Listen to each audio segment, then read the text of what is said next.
नमस्कार साथियों, एक बार फिर मैं दीपंकर समझदार चार्टर्ड अकाउंटेंट, आपका दोस्त और business growth associate, peer to peer lending के बारे में बहुत इंटरेस्टिंग आज आपको खबर देने वाला हूं या फिर प्रोविजन भी बताने वाला हूं। ये दोनों चीज़ें आपके लिए बहुत ज़्यादा इंपॉर्टेंट है क्योंकि हर जगह पे इनोवेशन हो रहा है, हर जगह पे कुछ ना कुछ रूल्स को इंटरप्रिटेशन करना हम लोग को आना चाहिए। जब भी हम लोग फाइनेंस का बिजनेस करते हैं तो peer to peer lending RBI का एनबीएफसी है जो फाइनेंस का बिजनेस करता है। वो एक प्लेटफॉर्म के जैसा काम करता है जहां पर लेंडर और बोरोवर दोनों एक जगह पर आते हैं। लेकिन इन लोगों ने कुछ बड़ा चमत्कार किया हुआ था। इन्होंने क्या किया था, जो बड़े बड़े जो फिनटेक कंपनीज है जैसे क्रेड है भारत पे, ये सारे लोगों के साथ में टाई अप करके कुछ इंटरेस्टिंग प्रोडक्ट निकाला था। वो प्रोडक्ट इस तरीके का था जिसमें डिपॉजिट्स कनेक्टेड था। इसका मतलब पब्लिक से डिपॉजिट लेना वैसे तो अलाउड नहीं है, लेकिन P2P ने किस तरीके से लिया और कैसे इसका आगे होने वाला है कुछ काम, ये आपको बताने वाला हूं। सबसे इंपॉर्टेंट चीज समझना है यहाँ पे कि आरबीआई का रेगुलेशन बहुत इंपॉर्टेंट है। जब भी हम लोग किसी एनबीएफसी के बारे में बात करते हैं, और पूरे भारत में केवल 25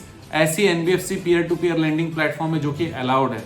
तो आपको बहुत बड़े बिजनेस का कंसेप्ट बताता हूं। जैसे भारत पे है और क्रेड है। क्रेड का एक मिंट करके एक प्रोग्राम है जिसमें लिक्विड विड्रॉल का फैसिलिटी प्रोवाइड किया जाता है किसको, कस्टमर को, और कस्टमर वहां पर पैसे डाल सकता है। पीयर टू पीयर लेंडिंग के कंपनी के थ्रू वहां पर पैसे डाल सकता है और वहां पर पैसे निकाल भी सकता है। भारत पे तो 12% उस पर देता भी था।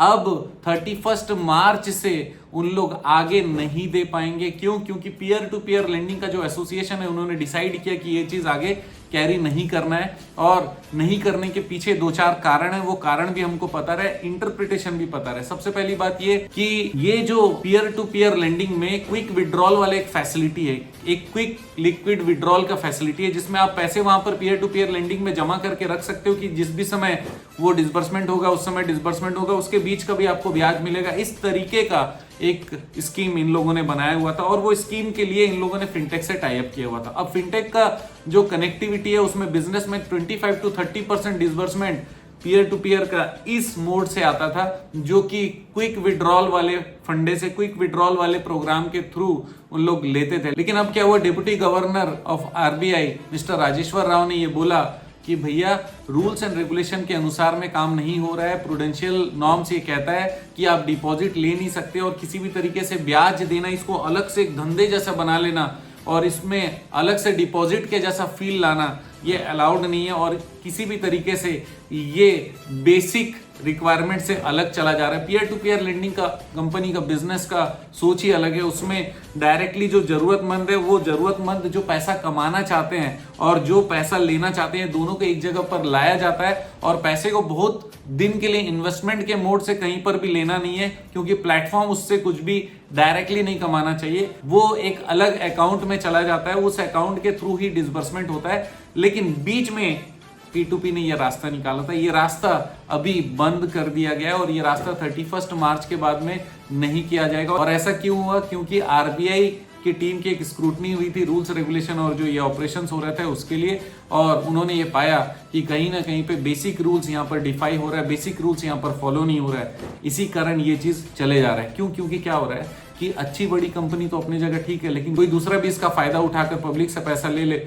और फ्रॉड हो जाए। क्योंकि पब्लिक बहुत नादान है और पब्लिक को कहीं से भी कुछ एडिशनल बेनिफिट चाहिए, और आरबीआई जैसा लाइसेंस को अगर इस्तेमाल करके कहीं पर पब्लिक डिपॉजिट वाला मूड बन जाए तो फिर गवर्नमेंट को ये गवारा हो भी नहीं सकता। तो बहुत पोलाइट सेंस में ये चीज को डिसकंटिन्यू किया जा रहा है। मैं आपको बताना चाहता हूं कि आरबीआई के एनबीएफसीज के अलग अलग कैटेगरीज होते हैं। मेरी अलग से वीडियो है जिसमें आरबीआई एनबीएफसीज की पूरी कैटेगरीज मैंने बताई हुई है और लिस्ट भी बताया हुआ है पीयर टू पीयर लेंडिंग का। कभी भी अगर आप डील करते हो किसी भी P2P कंपनी से, तो लिस्ट में जो कंपनीज है केवल उनके साथ में डील करिएगा। और अगर आपको लगता है कि आप भी पीयर टू पीयर कंपनी बनाना चाहते हो तो मैं आपको कुछ खास बातें बता दूं कि अभी रिसेंटली हमारा पीयर टू पीयर लेंडिंग का सीरीज आने वाला है। उसमें बहुत सारी जानकारियां हम लोग देने वाले हैं। जितने एनबीएफसी के बारे में सोच रहे हैं, पीयर टू पीयर लेंडिंग के बारे में सोच रहे हैं, उनके लिए ये वीडियो बहुत ज्यादा फायदेमंद होगा। फाइनेंस बिजनेस जो कर रहे हैं उनके लिए बहुत ज्यादा फायदेमंद होने ही वाला है। अच्छा, एक चीज मैं आपको बता दूं कि ये जो मैंने आपको न्यूज बताई, ये इकोनॉमिक टाइम्स की न्यूज है जो 23 मार्च को आई थी,